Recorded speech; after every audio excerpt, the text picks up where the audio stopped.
എന്തൊക്കെയാണ് നാം ഇവിടെ ചെയ്തു കൂട്ടുന്നത്? എവിടേക്കാണ് നാം പോകുന്നത്?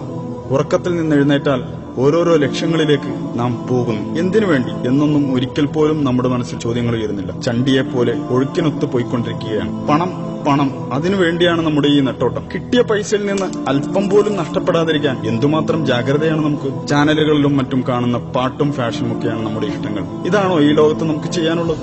ഇങ്ങനെയാണോ ജീവിതം മുന്നോട്ട് പോകേണ്ടത്? ടെൻഷനും സമ്മർദ്ദവും കൂടുന്നത് മദ്യം കുടിച്ചാൽ ഇല്ലാതാകുമെന്നാണ് ആളുകളുടെ ധാരണ. ചിലരാകട്ടെ എപ്പോഴും പാട്ട് കേട്ട് ആസ്വദിച്ചുകൊണ്ടിരിക്കുന്നു. മദ്യവും മയക്കുമരുന്നും സെക്സും റോക്കും ജീവിതത്തിന് ആനന്ദലഹരി നൽകുമെന്നാണ് പലരും വിചാരിക്കുന്നത്. ഇതാണോ ജീവിതം? ചില കാര്യങ്ങൾ നാം അറിയേണ്ടതുണ്ട്. അല്ല, നമ്മുടെ ആയുസ് അനന്തമായി നീട്ടിക്കിട്ടാൻ എന്തെങ്കിലും വഴി കണ്ടെത്തിയിട്ടുണ്ടോ? അറിയാമോ, നാം മരിക്കുമ്പോൾ പാടുപെട്ട് സമ്പാദിച്ചുണ്ടാക്കിയ വീടും സ്വത്തും മറ്റുള്ളവരല്ലേ സ്വന്തമാക്കി ആസ്വദിക്കുന്നത്? കുഴിമാടത്തിൽ അടക്കം ചെയ്യപ്പെടും മുമ്പ് ചില സംഗതികൾ അറിഞ്ഞിരിക്കുന്നത് നല്ലതാണ്. മരണമെത്തിയാൽ ഇതുവരെ ചെയ്തു കൂട്ടിയ തെമ്മാടിത്തരങ്ങളും കുറ്റങ്ങളും തിരുത്തി നല്ല മനുഷ്യനായി ജീവിക്കാമെന്ന ആഗ്രഹം നടക്കില്ലെന്നറിഞ്ഞോളൂ. ഇത് ജീവിതത്തിലെ നിർണായക ചോദ്യമാണ്. ഇതിന് ഇവിടെ നിന്ന് ഇപ്പോൾ തന്നെ ഉത്തരം കണ്ടെത്താനുള്ള ശ്രമം വേണം. എന്താണ് നാം ഇവിടെ ചെയ്തുകൊണ്ടിരിക്കുന്നത്? ജീവിതത്തിന്റെ ലക്ഷ്യം എന്താണ്?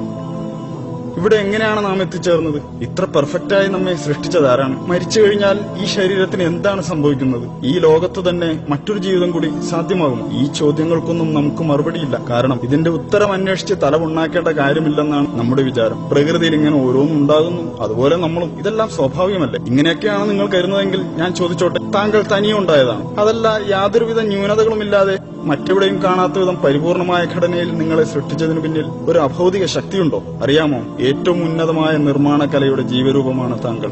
മനുഷ്യ സൃഷ്ടിപ്പിലുള്ള സവിശേഷമായ ബുദ്ധി വൈഭവം തന്നെ മതി അത് മനസ്സിലാക്കാൻ. നോക്കൂ, മനുഷ്യന്റെ കണ്ണിനകത്തുള്ള ടെക്നോളജിയോട് തുലനം ചെയ്യാൻ കഴിയുന്ന ക്യാമറ ഈ ലോകത്തില്ല. തലച്ചോറിനോളം പോകുന്ന ഒരു കമ്പ്യൂട്ടറും ഈ ഭൂമുഖത്തില്ല. ഇത്രയും തികവാർന്ന അവയവങ്ങളുണ്ടായിട്ടും ലോകത്തുള്ള മനുഷ്യർ ഒന്നിച്ചു പരിശ്രമിച്ചിട്ട് നിസ്സാരമായ ഈച്ചയെങ്കിലും സൃഷ്ടിക്കാനായോ? നാം ഒന്നുമില്ലായ്മയിൽ നിന്ന് സൃഷ്ടിക്കപ്പെട്ടവരല്ല എന്ന് നമ്മെ ബോധ്യപ്പെടുത്തുന്ന എത്രയെത്ര സംഗതികളാണ് നമുക്ക് മുന്നിലുള്ളത്. എന്നിട്ടതെല്ലാം യാതൊരു കൂസലുമില്ലാതെ നിഷേധിച്ചു തള്ളുകയാണ് നാം. 0+0=1 എന്ന് നമുക്ക് ഒരിക്കലും ഉത്തരം കിട്ടുകയില്ല. 0+0=0 എന്നേ ഉത്തരം ലഭിക്കൂ. 1 എന്ന ഉത്തരം ലഭിക്കില്ല. അപ്പോ പിന്നെ പ്രപഞ്ചത്തിലെ ഈ ആസൂത്രണ മികവിന്റെ പ്രകടഭാവങ്ങൾ എവിടെ നിന്ന് വന്നു? എല്ലാ വസ്തുക്കൾക്കും അതിന്റെ ഒരു ഉത്ഭവസ്ഥാനമുണ്ട്. അതിന്റെ എല്ലാം പിന്നിൽ ഒരു ശില്പിയുണ്ട്. ഇപ്പോൾ താങ്കൾ കണ്ടുകൊണ്ടിരിക്കുന്ന ഈ വീഡിയോ പോലും ഒരാൾ യൂട്യൂബിൽ അപ്ലോഡ് ചെയ്തത് കൊണ്ടാണല്ലോ താങ്കൾ കാണുന്നത്. ഈ ലോകത്തിന്റെ ഉത്ഭവം മഹാവിസ്ഫോടനത്തിലൂടെയായിരുന്നുവെന്ന് താങ്കൾക്ക് വിശ്വസിക്കാം. എന്നാൽ ഈ മഹാവിസ്ഫോടനത്തിന് പിന്നിലെ കാരണക്കാരനായ ഒരു ശക്തിയുണ്ടെന്ന് ഞാൻ വിശ്വസിക്കുന്നു. അതാണ് അള്ളാഹു, എല്ലാറ്റിനെയും സൃഷ്ടിച്ചവൻ, എല്ലാ ജീവജാലങ്ങളുടെയും സ്രഷ്ടാവ്, ഏകൻ, എന്നെന്നും ജീവിക്കുന്നവൻ, എല്ലാറ്റിനും കഴിവുള്ളവൻ, അജയ്യൻ. താൻ സൃഷ്ടിച്ച ഏതെങ്കിലും വസ്തുക്കളെപ്പോലെയോ ജീവികളെപ്പോലെയോ അല്ല അവൻ. അവന്റെ രൂപത്തെയോ ഭാവത്തെയോ നമുക്ക് സങ്കല്പിക്കാനേ കഴിയില്ല. അല്ല, അവൻ ഒരു മനുഷ്യനെപ്പോലെയുമല്ല, അവനൊരു പങ്കാളിയുമില്ല. അവൻ ഏകനാണ്. അവൻ നമ്മെ ഇങ്ങോട്ട് കയറൂരി വിട്ടിരിക്കുകയല്ല. ഏതൊരു നിർമ്മാതാവിനെയും പോലെ അവനും തന്നെക്കുറിച്ച് പഠിക്കാൻ ഒരു പാഠപുസ്തകം, അതായത് ഒരു യൂസർ മാനുവൽ നമുക്ക് നൽകിയിട്ടുണ്ട്. ഇസ്ലാമാണത്, ഖുർആനും സുന്നത്തുമാണത്. അത് ആഹ്വാനം ചെയ്യുന്ന സന്ദേശം ഇതാണ്: ദൈവം ഏകനാണ്, അവൻ അള്ളാഹു ആകുന്നു ഏകൻ. അവന് ആരുടെയും ആശ്രയം വേണ്ട. പ്രപഞ്ചത്തിലെല്ലാം അവനെ ആശ്രയിക്കുന്നു. അവന് മക്കളൊന്നുമില്ല, അവൻ ആരുടെയും സന്താനവുമല്ല. ഒട്ടും തന്നെ വൈരുദ്ധ്യങ്ങളില്ലാത്ത ഒരു ഗ്രന്ഥം, ശാസ്ത്രത്തിലും ചരിത്രത്തിലുമുള്ള വിസ്മയങ്ങളെ നമുക്കറിയിച്ചു തന്ന ഗ്രന്ഥം. ഓർക്കണം, 1400 വർഷങ്ങൾക്ക് മുമ്പ് അതൊക്കെ നമുക്ക് വെളിപ്പെടുത്തിയതാണ്. മനുഷ്യഭ്രൂണത്തെക്കുറിച്ച് കൃത്യമായ വിവരണം നൽകിയിട്ടുണ്ടതിൽ. ആ വിവരങ്ങളൊന്നും അന്നത്തെ ശാസ്ത്രലോകത്തിന് കണ്ടെത്താൻ കഴിയാത്തതായിരുന്നു. The descriptions of the human embryo in the Quran cannot be based on scientific knowledge in the 7th century. ഭൂമിയിൽ പർവ്വതങ്ങൾ ആണികൾ പോലെ ഉറപ്പിച്ചു നിർത്തിയിരിക്കുകയാണെന്ന് അത് വെളിപ്പെടുത്തുന്നു. 2 സമുദ്രങ്ങളെ കൂട്ടിച്ചേർത്തതും അവൻ തന്നെയാകുന്നു. ഒന്ന് രുചികരമായ തെളിനീർ, മറ്റേത് ചവർപ്പാർന്ന ഉപ്പുനീരും. രണ്ടിനുമിടയിൽ ഒരു മറയുണ്ട്. അവ കൂടിക്കലരുന്നത് വിലക്കുന്ന ഒരു തടസ്സം. രാപ്പകലുകൾ ഉണ്ടാക്കിയതും സൂര്യചന്ദ്രാദികളെ സൃഷ്ടിച്ചതും അള്ളാഹു മാത്രമാകുന്നു. ഒക്കെയും ഓരോ ഭ്രമണപഥങ്ങളിൽ നീന്തിക്കൊണ്ടിരിക്കുകയാകുന്നു. ആകാശത്തെ നാം നമ്മുടെ ശക്തിയാൽ സൃഷ്ടിച്ചു. നാം അതിനെ വികസിപ്പിച്ചുകൊണ്ടിരിക്കുകയാണ്. പ്രപഞ്ചം അതിദ്രുതം വികസിച്ചുകൊണ്ടിരിക്കുകയാണെന്ന് ഇപ്പോഴിതാ ശാസ്ത്രജ്ഞർ കണ്ടെത്തി കഴിഞ്ഞിരിക്കുന്നു. അള്ളാഹു എല്ലാ ജീവജാലങ്ങളെയും വെള്ളത്തിൽ നിന്ന് സൃഷ്ടിച്ചു. അവയിൽ ഉദരത്തിന്മേൽ ഇഴയുന്നവയുണ്ട്, ഇരുകാലിൽ നടക്കുന്നവയുണ്ട്, 4 കാലിൽ ചരിക്കുന്നവയുമുണ്ട്. അള്ളാഹു അവൻ ഇച്ഛിക്കുന്നത് സൃഷ്ടിക്കുന്നു. അവൻ എല്ലാ കാര്യത്തിനും കഴിവുറ്റവനാണ്. ഫറോവയുടെ ജഡം എല്ലാ കാലത്തേക്കുമുള്ളവർക്ക് ദൃഷ്ടാന്തമായി ഇന്നും നമ്മുടെ മുന്നിലുണ്ട്. ഇന്ന് നിന്റെ ജഡം മാത്രം നാം രക്ഷപ്പെടുത്തും, പിൻതലമുറകൾക്ക് ഒരു ദൃഷ്ടാന്തമാകേണ്ടതിന്. റോമക്കാർ അടുത്ത ഭൂപ്രദേശത്ത് പരാജിതരായിരിക്കുന്നു. റോമക്കാർ പരാജിതരായ സ്ഥലം കണ്ടുപിടിക്കപ്പെട്ടിരിക്കുന്നു. റോമയേക്കാൾ താഴ്ന്ന പ്രദേശമായ ചാവുകടലിന്റെ ഭാഗത്തായിരുന്നു അവർ പരാജയപ്പെട്ട യുദ്ധം നടന്നത്. തെറിക്കുന്ന ഒരു ദ്രാവകത്തിൽ നിന്നാണ് മനുഷ്യൻ സൃഷ്ടിക്കപ്പെട്ടിട്ടുള്ളത്.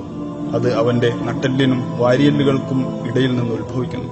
1400 വർഷങ്ങൾക്ക് മുമ്പ് ഇറക്കപ്പെട്ടതുപോലെ തന്നെയാണ് ഈ വാക്കുകൾ ഇപ്പോഴും. ഒരു മാറ്റവും വന്നിട്ടില്ല. നിങ്ങൾ പറയൂ, ഇതെല്ലാം പ്രവാചകൻ മുഹമ്മദ് എങ്ങനെ അറിഞ്ഞു? 1400 വർഷങ്ങൾക്ക് മുമ്പ് ഇതെല്ലാം എങ്ങനെയാണ് ആ മനുഷ്യൻ അറിഞ്ഞത്? എഴുത്തും വായനയും അറിയാത്ത മനുഷ്യനായിരുന്നല്ലോ മുഹമ്മദ്. എന്നാൽ അദ്ദേഹത്തിന്റെ അടുക്കൽ ദൈവത്തിങ്കിൽ നിന്നുള്ള മാലാഖ സത്യസന്ദേശവും കൊണ്ട് ചെന്നിരുന്നു. ഇതൊക്കെ പക്ഷേ അധികം ആളുകളും തള്ളിക്കളയുകയാണ്. ഞാനൊന്ന് ചോദിക്കട്ടെ, എങ്കിൽ അതിനേക്കാൾ നല്ലൊരു വെളിപാട് പകരം കൊണ്ടുവരാമോ? പക്ഷെ അത് താങ്കൾക്കൊരിക്കലും കഴിയില്ല. നിങ്ങൾ അള്ളാഹുവിനെ അവന്റെ ദൂതനെയും പരിഹസിക്കുകയും നിഷേധിക്കുകയും ചെയ്യുകയാണോ? മുഹമ്മദിന് എഴുത്തും വായനയും അറിയില്ലല്ലോ, പിന്നെങ്ങനെയാണ് ആ മനുഷ്യന് ഒരു ദീൻ തന്നെ സ്ഥാപിക്കാൻ കഴിയുക എന്നാണ് അവർ ചോദിക്കുന്നത്. മുൻകാല വേദഗ്രന്ഥങ്ങളെയും ദിവ്യ വെളിപാടുകളെയും നിങ്ങൾ അവഗണിക്കുന്നു. പിന്നെ ഈ ലോകത്ത് നാം നമ്മുടെ ഇഷ്ടത്തിനൊത്ത് ജീവിക്കുക, നമ്മുടെ വികാരങ്ങൾ പൂർത്തീകരിക്കുക, ഇത് തന്നെ ജീവിതം. ഇവിടെ തന്നെ ജീവിച്ച് ഇവിടെ തന്നെ മരിക്കും. കുഴിമാടത്തിൽ എല്ലൊക്കെ നുരുമ്പി ദ്രവിച്ച് മണ്ണായ ശേഷം രണ്ടാമതും ജീവിക്കുമെന്നോ? എന്തൊക്കെ വിഡ്ഢിത്തമാണ് ഈ പറയുന്നത്? കാണുന്ന ഈ ഒരു ജീവിതം മാത്രമേ ഉള്ളൂ. എന്നാൽ താങ്കൾ ഓർക്കണം, കടുത്ത വേനലിൽ കരിഞ്ഞുണങ്ങുന്ന ചെടികൾ തൊട്ടടുത്ത മഴയോടെ രണ്ടാമതും ജന്മം കൊള്ളുന്നില്ലേ? അള്ളാഹു ഇക്കാര്യം ഉറപ്പിച്ചു പറയുന്നുണ്ട്. അവൻ നമ്മോടും ഇതുതന്നെയാണ് ചെയ്യാൻ പോകുന്നത്. മരിച്ചു മണ്ണായ ശേഷം വീണ്ടും നമ്മിൽ ആത്മാവിനെ സന്നിവേശിപ്പിക്കും. നിങ്ങൾ അള്ളാഹുവിനെ നിഷേധിക്കുന്നത് എങ്ങനെ? നിർജീവരായിരുന്ന നിങ്ങൾക്കവൻ ജീവൻ തന്നു. പിന്നീട് അവൻ തന്നെ നിങ്ങളെ മരിപ്പിക്കുകയും പിന്നെയും ജീവിപ്പിക്കുകയും ചെയ്യുന്നു. അനന്തരം അവങ്കലേക്കു തന്നെ നിങ്ങൾ തിരിച്ചയക്കപ്പെടുന്നതുമാവുന്നു. നാം ആകട്ടെ അവന്റെ വിരൽക്കൊടികൾ വരെ കൃത്യമായി നിർമ്മിക്കാൻ കഴിവുള്ളവനല്ലോ. നമ്മെ തൊട്ടടുത്തിരുന്ന് നിരീക്ഷിച്ചുകൊണ്ടിരിക്കുന്നവനാണ് അള്ളാഹു. തീർച്ചയായും നാം പരീക്ഷിക്കപ്പെടും. അല്ല, നാം പരീക്ഷണത്തിൽ അകപ്പെട്ടിരിക്കുകയല്ലേ? നമ്മുടെ ധനവും ആരോഗ്യവും ശരീരവും എല്ലാം അള്ളാഹുവിന്റെ അനുഗ്രഹമാണ്. നാം പിന്നീട് പുനർജീവിപ്പിക്കപ്പെടുമെന്നാണ് ഇതെല്ലാം സൂചിപ്പിക്കുന്നത്. നാം ഈ ലോകത്ത് ചെയ്തു കൂട്ടിയ എല്ലാ പ്രവൃത്തികളും ഒന്നൊന്നായി അള്ളാഹുവിന്റെ മുമ്പിൽ വിചാരണയ്ക്ക് വിധേയമാകും. നാളെ അള്ളാഹുവിന്റെ കോടതിയിൽ നമ്മുടെ കർമ്മപുസ്തകങ്ങൾ വായിക്കാൻ നമ്മോട് പറയും. നീ വായിക്കൂ, വായിച്ചോളൂ എന്നിങ്ങനെ കൽപ്പനയുണ്ടാകും. ചെറുതും വലുതുമായ നല്ലതും ചീത്തയുമായ എല്ലാ കാര്യങ്ങളും അതിലുണ്ടാകും. പുനരുത്ഥാന നാളിൽ നാം അവനുവേണ്ടി ഒരു രേഖ പുറപ്പെടുവിക്കും. അത് ഒരു തുറന്ന പുസ്തകം പോലെ അവൻ കാണും. വായിക്കൂ നിന്റെ ഈ കർമ്മരേഖ. ഇന്നും നിന്റെ കണക്ക് നോക്കുന്നതിന് നീ തന്നെ മതി. നമ്മളൊന്നും രണ്ടാമത് പുനർജീവിപ്പിക്കപ്പെടില്ലെന്നേ എന്ന് പറഞ്ഞവർ ഇന്ന് തന്നോട് സംസാരിക്കേണ്ടെന്ന് അള്ളാഹു പറയും.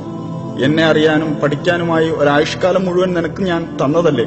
പക്ഷേ അന്ന് നീ വ്യർത്ഥമായ നശ്വരമായ കാര്യങ്ങൾക്ക് പിന്നാലെ കൂടി അവസരം തുലച്ചു കളഞ്ഞതല്ലേ? അതുകൊണ്ട് നീ ചെയ്തത് നീ തന്നെ അങ്ങ് വായിച്ചോ. അന്നാളിൽ സത്യം അംഗീകരിച്ച് ജീവിച്ചവരെ അള്ളാഹു സന്തോഷ വാർത്ത അറിയിക്കും. എന്നാൽ നീ വിശ്വസിച്ചില്ലെങ്കിൽ നീ നിന്റെ പ്രവർത്തനങ്ങളുടെ റെക്കോർഡ് വായിച്ചോളൂ. അതുകൊണ്ട് ആ നാളിനെ യാഥാർത്ഥ്യം മനസ്സിലാക്കാനുള്ള അവസരമായി തെറ്റിദ്ധരിക്കരുതേ. താങ്കൾ വായിക്കൂ താങ്കളുടെ കർമ്മപുസ്തകം.